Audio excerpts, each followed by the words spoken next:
Hello friends, welcome back to my channel exam point classes में आप सभी का स्वागत है।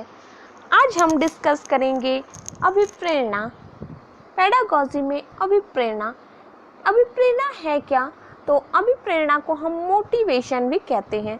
तो प्रेरणा शब्द जो है लैटिन भाषा के मोटम शब्द से बना है, जिसका अर्थ क्या होता है? मोटर या मोशन।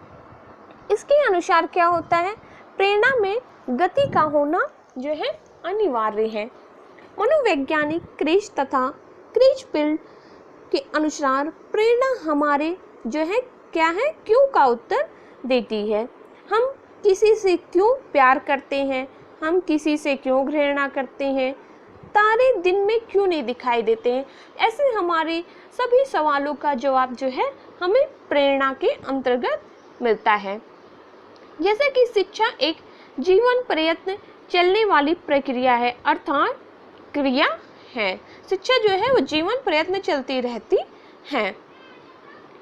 किसी भी क्रिया के पीछे एक बल कार्य करता है, जिसे हम क्या कहते हैं? प्रेरक बल। उसी प्रकार शिक्षा प्राप्त करने की क्रिया में कार्य करने वाला बल जो है क्या कहलाता है? अभिप्रेरणा कहता है। जैसे कोई भी कार्य हम करते हैं तो जो है बिना किसी वजह के तो कोई कार्य करने नहीं जाते हैं। इसी तरह हमें जो शिक्षा प्राप्त करते हैं उस कार्य को प्राप्त करने के लिए जो हमें बल मिलता है, यानी किसी से इंस्पिरेशन मिलता है या प्रेरणा मिलता है, तो उसे हम क्या कहते हैं? अभिप्रेरणा कहते हैं। तो आइए देखते हैं अभिप्रेरणा यानी प्रेरकों का क्लासिफिकेशन क्या है। तो क्लासिफिकेशन ऑफ मोटिव। तो फर्स्ट हमारा क्या है? आंतरिक अभिप्रेरक। तो आंतरिक अभिप्रेरक हम किसे कहते हैं? जिन्हें हम व्यक्तिगत, जैविक, प्राथमिक, जन्मजात अभिप्रेरक आदि भी कहते हैं। जैसे भूख, जब बच्चा पैदा होता है तो उसे भूख लगती है। प्यास, आराम, मतलब हर किसी को आराम की आवश्यकता होती है। नींद की भी जरूरत होती है और प्यार की भी जरूरत होती है। क्रोध होता है। सेक्स, मलमूत्र त्याग आदि, ये जो है हमारी क्या है? आंतरिक अभिप्रेरक यानी इंटरनल मोटिव्स हैं। अगला हमारा क्या है? बाह्य अभिप्रेरक। तो बाह्य अभिप्रेरक हमारा क्या है? जिन्हें हम सामाजिक, मनोवैज्ञानिक, द्वितीय या अर्जित अभिप्रेरक कहते हैं। जैसे सुरक्षा, तो हमें सुरक्षा किसी द्वारा, हमारे परिवार के द्वारा, हमारी सोसाइटी में बड़े बड़े नेताओं, मंत्रियों के द्वारा जो हमें सुरक्षाएं दी जाती हैं।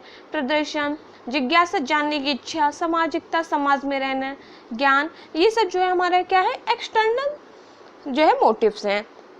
प्रेरक क्या होता है? प्रेरक जो है आवश्यकता, चालक और प्रोत्साहन को जो है हम क्या कहते हैं? प्रेरक कहते हैं। आवश्यकता जो है क्या है? आवश्यकता यह हमारे शरीर की कोई जरूरत या अभाव है, जिसके उत्पन्न होने पर हम शारीरिक असंतुलन या तनाव महसूस करते हैं। जैसे भूख लगने पर खाने की हमें क्या होती है? आवश्यकता पड़ती है। बीमार पड़ने पर हमें किसकी जरूरत पड़ती है? तो दवा की। अकेले रहने पर हमें साथी की।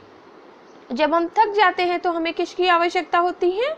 आराम की आवश्यकता होती है। तो आवश्यकता प्राणी की वह आंतरिक अवस्था है जो किसी उद्दीपन हो अथवा लक्ष्यों के संबंध में जीवों का क्षेत्र संगठित करता हो या करती हो, और उनकी प्राप्ति हेतु क्रिया जो उत्पन्न होती है उसे हम क्या कहते हैं? आवश्यकता कहते हैं।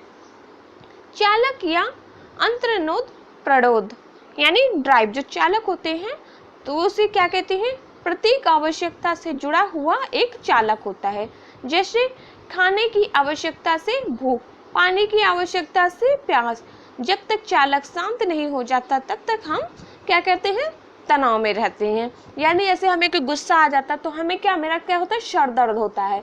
किसी के ऊपर हम जब गुस्सा होते हैं तो हमारा सर दर्द होता है, मन कैसे करता है? अजीब सा होता है। तो उसे हम क्या कहते हैं? ड्राइव यानी अंतर्नोद या चालक भी कहते हैं। अगला है हमारा उद्दीपन या प्रोत्साहन। तो उद्दीपन या प्रोत्साहन हमारा क्या है? प्रोत्साहन वातावरण में उपस्थित तत्व है जो हमारे क्या कहता है?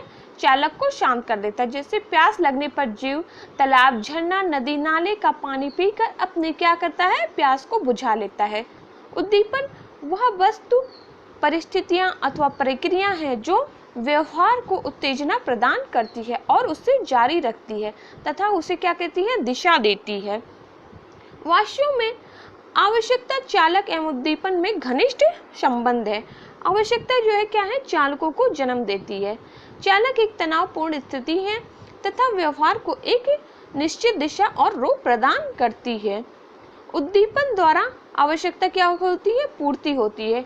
आवश्यकता की पूर्ति होने के पश्चात चालक क्या हो जाते हैं, समाप्त हो जाते हैं। थॉमसन के अनुसार अभिप्रेरक दो प्रकार के होते हैं। कौन कौन से? एक स्वाभाविक होते हैं और दूसरा कृत्रिम। और मैस्लो के अनुसार जो है क्या होते हैं, अभिप्रेरक दो प्रकार के होते हैं, एक जन्मजात होता है और एक दूसरा अर्जित होता है। गैरट के अनुसार जो है 3 प्रकार के होते हैं। पहला है हमारा जैविक, मनोवैज्ञानिक और तीसरा सामाजिक। तो आइए देखते हैं अभिप्रेरणा के प्रकार। तो अभिप्रेरणा के हमारे कौन कौन से प्रकार हैं? पहला है हमारा आंतरिक अभिप्रेरणा यानी इंटरनल मोटिवेशन। जब व्यक्ति स्वयं से प्रेरित होकर कार्य करता है तो उसे क्या, यांत्रिक या सकारात्मक अभिप्रेरणा कहते हैं।